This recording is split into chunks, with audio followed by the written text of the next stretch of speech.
नमस्कार दोस्तों, मेरे चैनल फियर्स विदिन में आप सबका स्वागत है। तो आज मैं एटॉमिक हैबिट के लेखक जेम्स क्लियर की स्टोरी के बारे में आपको बताना चाहूँगी। लेखक इस किताब में हमें बताते हैं कि कैसे उन्हें पहली बार एटॉमिक हैबिट के बारे में पता चला और कैसे उन्होंने इन आदतों के बल पर अपनी एक नई पहचान बनाई।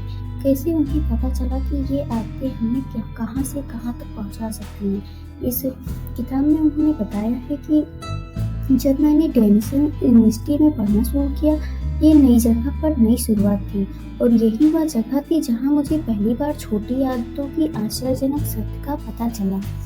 डेनिसन में जाना मेरे जीवन के सर्वश्रेष्ठ अनुभवों में से एक था। मैंने बेसबॉल टीम में जगह हासिल की। हालांकि मैं फ्रेशमैन के रूप में रोस्टर में सबसे नीचे था, लेकिन इसी से मैं रोमांचित था। मेरे हाई स्कूल की दुर्घटना के बावजूद मैं कॉलेज खिलाड़ी बनने में कामयाब रहा। मैं बेसबॉल टीम में जल्दी शुरू नहीं करने वाला था, इसलिए मैंने अपने जीवन को सुव्यवस्थित करने पर ध्यान केंद्रित किया। मेरे सहपाठी देर रात तक वीडियो गेम खेलते रहते थे, लेकिन मैंने सोने की अच्छी आदतें डाली और हर रात जल्दी सोने गया। कॉलेज हॉस्टल के अस्त व्यस्त संसार में मैंने अपने कमरे को साफ सुथरा रखने का संकल्प लिया। ये सुधार छोटे थे, लेकिन उन्होंने मुझे यह एहसास कराया कि मेरा अपने जीवन पर नियंत्रण है। मैं दोबारा आत्मविश्वासी महसूस करने लगा।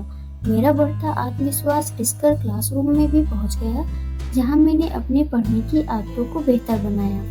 इतनी बेहतर कि पहले साल में मैं सारे विषयों में ये ग्रेड लाने में कामयाब रहा। आदत वह दिनचर्या या व्यवहार है जिसे नियमित रूप से किया जाता है और कई मामलों में तो स्वचालित ढंग से किया जाता है। जब हर सेमेस्टर गुजरा तो मैंने छोटी छोटी लेकिन स्थायी आदतें डाल ली, जिनसे मुझे अंततः ऐसे परिणाम मिले जिनकी मैं शुरुआत में कल्पना भी नहीं कर सकता था। मिसाल के तौर पर जीवन में पहली बार मैंने हर सप्ताह कई बार वेटलिफ्टिंग करने की आदत डाली और आने वाले वर्षों में मेरा 6 फुट 4 इंच का ढांचा फेदर वेट 170 से चढ़ा और 200 पाउंड तक पहुंच गया। जब सेकेंड ईयर का सीजन आया तो मैंने पिचिंग स्टाफ में शुरुआती भूमिका अर्जित की। मेरे जूनियर ईयर तक मुझे टीम का कप्तान चुना गया और सीजन के अंत में मुझे ऑल कॉन्फ्रेंस टीम के लिए चुना गया।